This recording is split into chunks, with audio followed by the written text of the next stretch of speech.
है। तो मैं आपको 1 बाय 1 ही चेक करा रहा हूं कि अगर आपके पास भी कोई ऐसा केस आता है तो आपको उसकी टेस्टिंग कैसे करना है लाइट ग्राफिक की। जैसा कि हम क्लास में लगभग 3-4 फोन देख चुके हैं और बहुत ही डिफिकल्ट केस थे जिनको हमने सॉल्व लाइव ही किया है। डायोड मोड पर तो हमने सारी लाइनों की रीडिंग चेक कर ली है। अब सवाल ये उठता है कि अब हम इसमें करें क्या। सब कुछ तो ओके है, जो जैसी टेस्टिंग होना चाहिए, जैसा फोन में आना चाहिए, तो हमने देखा कि सब कुछ ओके मिल रहा है। तो क्योंकि +5 -5 भी बन रहा है, सारी चीजें हमने चेक कर ली, सब कुछ। तो ये इंटरेस्टिंग चीज हो गई कि अब हमने आईसी भी बदल दी, सारी टेस्टिंग भी कर दी, लेकिन अब फॉल्ट कहाँ है। तो हम इसमें एक जंपर लगाते हैं, ठीक है, एक जंपर लगाते हैं और देखते हैं कि हमारी प्रॉब्लम सॉल्व।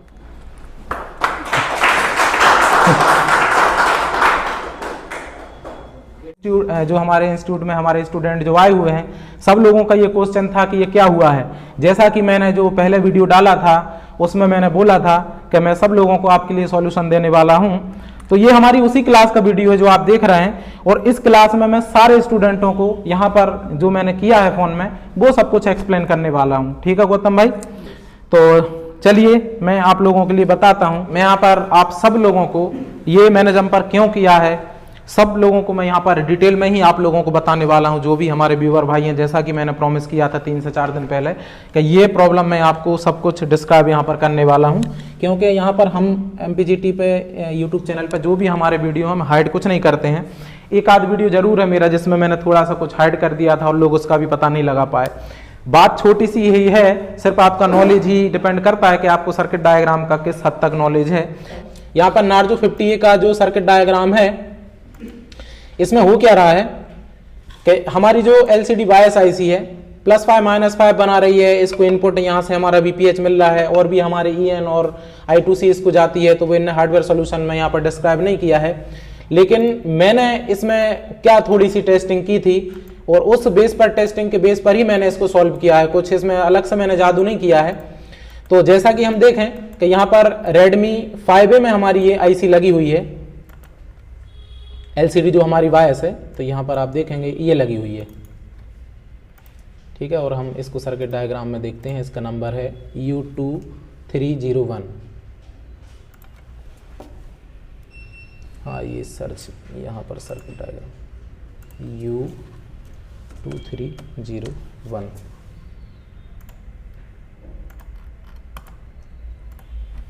तो यहाँ पर अगर हम देखें तो इसकी रिक्वायरमेंट हमें मतलब यहाँ पर होती हुई दिख रही है कि इसको VPH आ रहा है कॉइल द्वारा, फिर यहाँ पर C1 पर VPH आया, D1 पर यहाँ पर हमारी स्विचिंग हुई है, 2 पिन इसकी ग्राउंड है, फिर इसको I2C क्लॉक डेटा का हमारा एक सिग्नल भी आया है, और यहाँ पर एक फ्लाई कैप भी लगा है, और LCD DC in 1 in 2 हमारा यहाँ पर आ रहा है।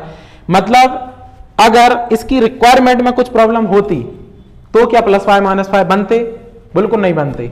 मतलब इसकी रिक्वायरमेंट में तो कोई प्रॉब्लम नहीं है, लेकिन वहीं आप अगर इसमें जाओगे आप नार्जो 50 में, तो सेम बिल्कुल वही इसमें ऐसा हुआ है जो हमारे Redmi 5A में, क्योंकि अगर कोई IC सिमिलर अगर फोन में लगी है तो वो काम सेम ही तरीके से कर रही है।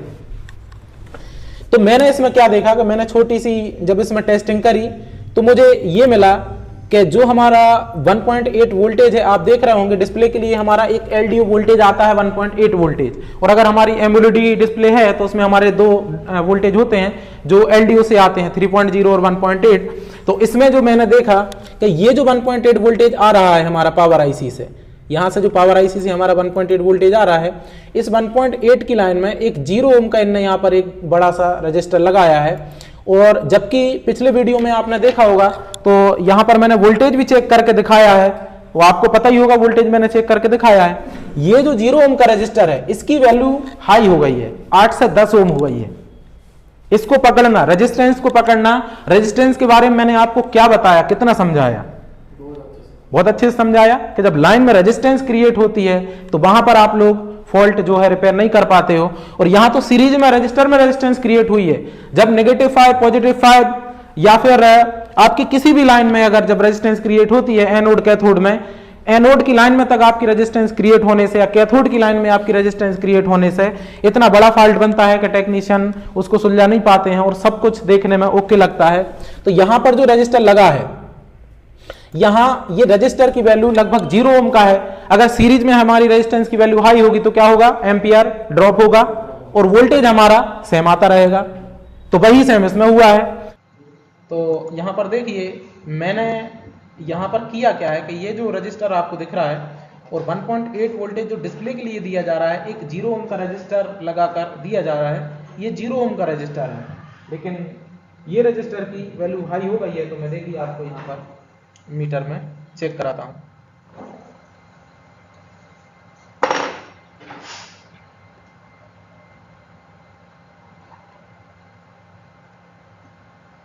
क्योंकि ये वाटर डैमेज सेट है, जैसा कि आप लोगों को दिख ही रहा होगा, आसपास के कंपोनेंट जो भी हैं, पानी लगा हुआ है सामने, काले पड़ रहा है। तो ये रजिस्टर है और मल्टीमीटर को मैं ओम्स मोड में यहाँ पर सेट करता हूँ, ये ओम्स मोड।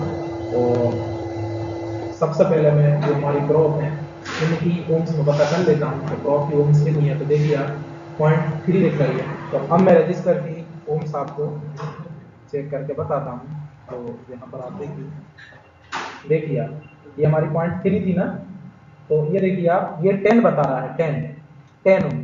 इसका मतलब 0 ओम का रजिस्टर 7 ओम का हो गया। ठीक है, अगर हम मिली ओम्स में अगर इसकी वैल्यू को जोड़ें तो ये कई गुना बढ़ गया है, कई गुना इसकी वैल्यू। और इसकी वजह से हमारी एक रजिस्टर की हमारी वैल्यू में इतना सा चेंज आने के कारण ये हुआ। तो देखिए ये सब सर्किट का ही नॉलेज है, जिससे कि हम सर्किट को, फॉल्ट को फाइंड कर सकते हैं। तो इसको निकाल देते हैं और अपन इसको बायपास कर देते हैं।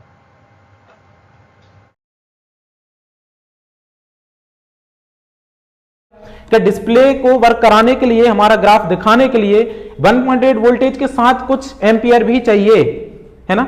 तो वही हमारी पावर आईसी है, 1.8 वोल्टेज के साथ कुछ एम्पियर भी यहां पर डिस्प्ले को दे रही है। और अगर यहां पर आप सीरीज में अगर इस रजिस्टर की वैल्यू अगर हाई हो जाएगी तो क्या हो जाएगा कि डिस्प्ले की रिक्वायरमेंट के हिसाब से उतना एम्पियर ड्रॉप हो जाएगा। तो डिस्प्ले में कहां से ग्राफ आएगा, है कि नहीं। तो यहां पर मैंने देखिए फ्रेंड्स कुछ भी नहीं किया है, सिर्फ यहां से जो डिफॉल्ट ऑन हमारा 1.8 बन रहा है तो वही 1.8 हमारे इन कैपेसिटरों पर जा रहा था।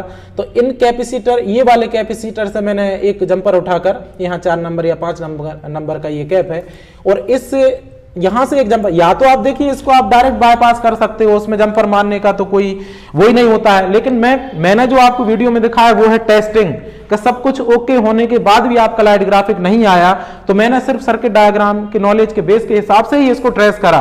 जब आप किसी के भी पास अगर ऐसा फॉल्ट अगर आएगा तो आपका दिमाग घूम जाएगा, आप क्या करोगे। तो वोल्टेज सब कुछ होके तो एमटी के बेस में यहाँ पर तो सीपीयू के डीएसआई सेक्शन में पुल डाउन रजिस्टर भी नहीं होता, आजकल लोग उस पर बड़े वीडियो बना रहे हैं। ठीक है, तो यहां तो एमटी के बेस है तो यहां पर तो आपको डीएसआई सेक्शन में वो भी नहीं मिलना। तो यहां पर सिर्फ इस रजिस्टर की वैल्यू हाई हुई थी तो मैंने यहां से जंपर निकालकर, यहां से एक कैपेसिटर से जंपर निकालकर, आप चाहते इसको डायरेक्ट बाईपास कर सकते थे, लेकिन बाईपास तो आप इसको जब करते कि जब दूसरी साइड आपको वोल्टेज नहीं मिलता। वोल्टेज कब नहीं मिलता कि जब रजिस्टर ओपन हो जाता, तो वो तो कोई भी कर देगा।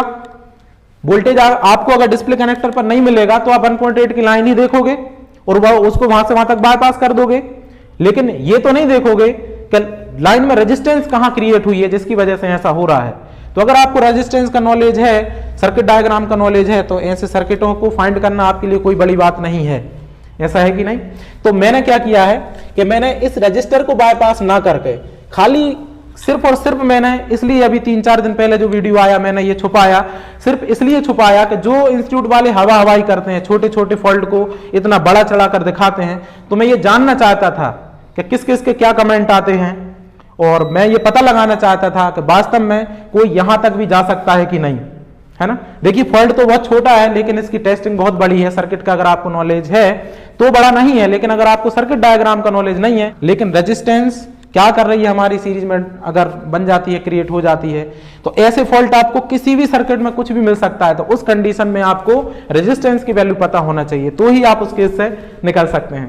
तो फ्रेंड्स वीडियो कैसा लगा कमेंट बॉक्स में जरूर कमेंट करें, और ऐसे ही फॉल्ट फाइंड के जो वीडियो हैं, जो हमारी लाइव क्लास के वीडियो हैं, अगर आप चाहते हैं तो हमारे चैनल को लाइक, सब्सक्राइब और शेयर जरूर करें ताकि हम ऐसे वीडियो आपके लिए रियल सॉल्यूशन के लेकर आते रहें।